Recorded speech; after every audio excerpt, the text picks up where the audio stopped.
I'm Sadie, or Doc Jones. I'm a public engagement leader, and I work at the University of Southampton. The SpaceX mission that went up was important because it's the first time they've launched from the Kennedy Space Center since 2011, basically. So that was one of the reasons why it's important. The other reason it's important is because SpaceX, which is like a commercial company, so NASA is like a space agency, so they're part of the government in America. So if you pay your taxes and things, then your money will go towards the exploration of space. But SpaceX is owned by Elon Musk, who is a billionaire, and he made like Tesla cars and all sorts of things, but also he makes rockets. So the rocket, the Falcon 9, was obviously part of his company's design, and also the capsule that was on top of the rocket is called the Dragon capsule. So so there were two astronauts that went up on Saturday, and it only takes them 10 minutes to get into space because they travel very, very fast. I've written down the speed. So it's 330 kilometers up to the International Space Station, but they're going at 27,724 kilometers per hour.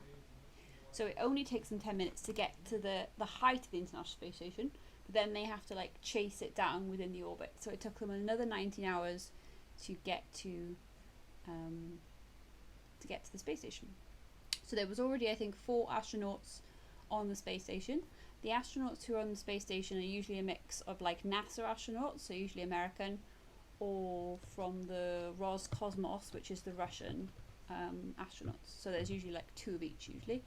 At least, and then sometimes you will have the European Space Agency, ESA, or the Japanese Space Agency, or the Chinese Space Agency.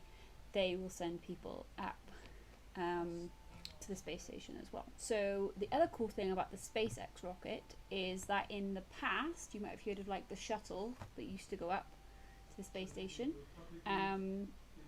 The shuttle is the part that has the astronauts in, and then the rocket is basically these 2 massive things with fuel in, and those would disconnect from the rocket after the first 2 minutes, and they would just fall into the sea, and then you can't really use them again, and half the rocket is you can't use it at all. So it isn't very cost effective, so it's a lot of money basically.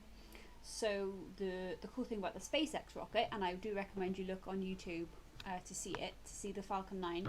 It goes up, the Dragon capsule on top kind of detaches. That's got the 2 astronauts in it, and then the SpaceX rocket can then kind of drive itself, remote control itself back down into the sea, into the Atlantic Ocean, and it comes down on a platform, which is a really small platform, and they just use it again. And the same for the Dragon capsule, they can keep reusing it. So the Dragon capsule is just a little bit on the top of the rocket that has the astronauts in, and that can come back through the atmosphere, and then they touch down in the Atlantic Sea again, but they have parachutes basically to slow them down after they've come through the atmosphere. So for those 2 astronauts that just gone up, they will mainly be testing, I think, all the new SpaceX technology that's gone up. So the Dragon capsule, and they'll be doing some stuff like that. And they're going to be there for between 30 to 90 days. So in terms of what they do on the International Space Station, they're usually doing lots of science experiments and trying to see how things are affected in what we call microgravity. So there isn't actually much gravity at all on the space station, which is why you see the astronauts flying around. There is a little bit, but not a lot. So it's interesting to see how your science experiments work when you're in a really low gravity environment. So when I was your age, I wanted to be an astronaut. When I was in school, I started learning about physics and getting really interested in that. So I thought that maybe I could study the stars and study about black holes, which is what I did at university in Southampton. without obviously going into space. But I do still think obviously that it is really cool. But yeah, the fun Welsh fact is that the capsule they went in is called the Dragon Capsule. The reason it's called the Dragon Capsule is after a song called Puff the Magic Dragon, and apparently Elon Musk chose this as the name because dragons are, I guess, mythical creatures, and people said that his ideas were impossible. So like if you say a dragon is impossible, then ideas of going into space with his rockets were also impossible. So yeah, so it's a really big achievement that they've done that, and it means that there'll be a lot more astronauts sent up from America. And then NASA also have a contract with Boeing to also send up some more, so there'll be a Boeing rocket as well going up.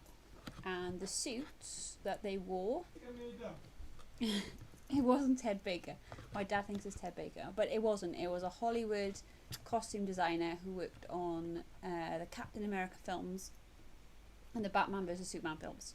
So he was brought in to design them, and they're called the Starman spacesuits, and they are named after a David Bowie song called Starman. The International Space Station will stay up in space, orbiting around us, so they actually see about 5 sunsets. They go around about 5.5 times. So in each day they've orbited around the Earth 5.5 times. So they'll see 5 sunsets, 5 sunrises. And hopefully they will keep going on the International Space Station till 2030. And the plan is to send up, now they've proved they can get the International Space Station with the SpaceX technology, they will probably go to the moon. So there will hopefully be a woman on the moon by 2024, so 4 years time. And they also want to go to Mars, which will be by the mid-2030s. Going to Mars is obviously a lot harder than the moon because Mars is further away and it takes about a year to just get there. So they're doing lots of experiments with the International Space Station to see how the astronauts cope with being kind of cooped up in a small space station for a year. So there was 2 twins. So the one twin, both astronauts, the one twin stayed like on the Earth, and the other twin went up to the International Space Station for a whole year, and then they did like experiments to see how the one had been affected. So the one had like it affected his bones and his muscles, and actually the one on Earth would have aged a little bit more than the one in space, which is kind of cool. I think that's it, but if you have any more questions, feel free to send them my way.